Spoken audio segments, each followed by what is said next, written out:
ముసలిపావురం చిత్రకేణుతో ఏమన్నది? ముసలిపావురం చిత్రకేణుతో ఎదురుగా ఆహారం కనిపిస్తూ ఉంటే ఏవేవో అనుమానాలతో తాను తీసుకోకుండా ఉందామా, అన్నింటినీ శంకించకూడదు అన్నది. శ్రీశైలంలోని విశేషాలను తెలపండి. శ్రీశైలం కర్నూలు జిల్లాలో ఉంది. అది కృష్ణా తీరంలో ఉంది. అక్కడ ఉన్న మల్లికార్జున స్వామి రంగ ఆలయాలు ఉన్నాయి.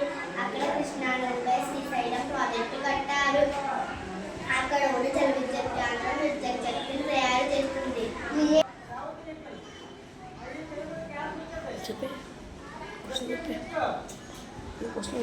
విజయవాడలో కృష్ణానదిని ఎలా దాటవచ్చు?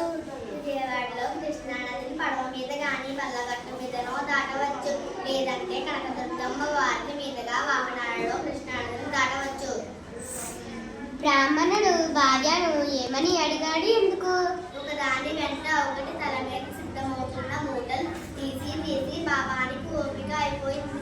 ఏదేవో ఆకలవుతూ ఉంది. 2 బూరెడైనా తెచ్చి పెట్టమని అడిగాడు. బ్రాహ్మణుడు మనసులో ఏమనుకున్నాడు? బ్రాహ్మణుడు పార్వతీ పరమేశ్వరుడారా, నన్ను మన్నించండి. నేను తెలివి తక్కువ కోరిక కోరాను. నాకు అక్షయం వద్దు, నిశ్చయం వద్దు అని మనసులో అనుకున్నాడు. విజయదశమి నాడు ఎలా జరుపుకోవాలి?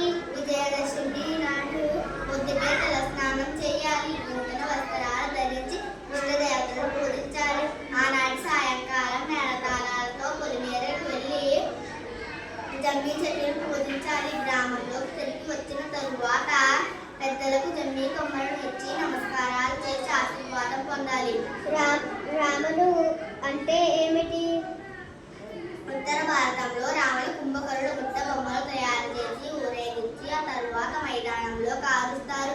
దీన్నే రామలీల అంటారు. విజయం వరించాలంటే ఏం చేయాలి? ఏ పనైనా సాధించగలమనే నమ్మకంతో చేస్తే అది సఫలమవుతుంది. భయంతోనో సాధించలేమనే అనుమానంతోనో చేస్తే అది విఫలమవుతుంది. కాబట్టి ఏదైనా ఆత్మవిశ్వాసంతో చేస్తే విజయం వరిస్తుంది. భారత జాతీయ పథకం ఎలా ఉంటుంది?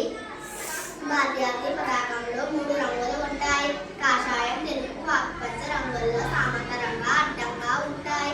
మధ్యలో ఉన్న తెలుపు రంగులో గాఢనీలం రంగుతో అశోక చక్రం ఉంటుంది. అశోక చక్రానికి 24 ఆకులు ఉంటాయి. రాముడికి రామచంద్రుడనే పేరు ఎందుకు వచ్చింది? రామునికి చంద్రుడి కోసం చేయి చాచాడు కాబట్టి ఆయన రామచంద్రుడి పేరు